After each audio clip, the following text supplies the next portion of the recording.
On a chilling May morning in 1536, the air around the Tower of London buzzed with a grim anticipation. Anne Boleyn, the once celebrated Queen of England, stood accused of crimes that would seal her fate. The sun was masked by heavy clouds, matching the somber atmosphere as she walked to the scaffold with a grace forged in both defiance and despair. Anne Boleyn had captured the heart of King Henry VIII, igniting a flame that led him to forsake his marriage to Catherine of Aragon and break from the Catholic Church. Their union was marked by passion and peril, and yet it was a fragile throne built on tumultuous emotions.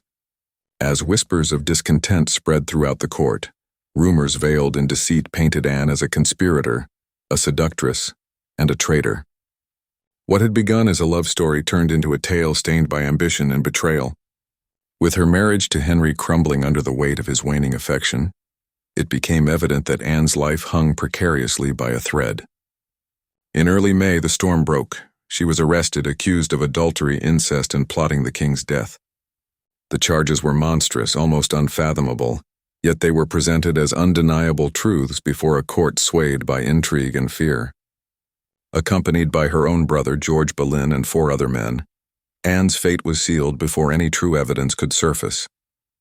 As the days yielded to that fateful morning, the echoes of condemned men resonated through the halls of the Tower. Mark Smeaton, William Brereton, Francis Weston, and George each fell victim to the executioner's blade, their doomed cries reflecting the desperation of a court embroiled in survival. Finally, it was Anne's turn. The weight of history descended upon her as she knelt before the executioner.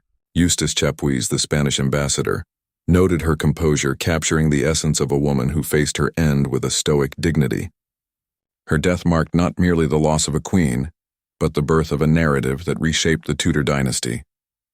Anne Boleyn's execution thrust England into a tumultuous future, prompting questions of loyalty, love, and treachery.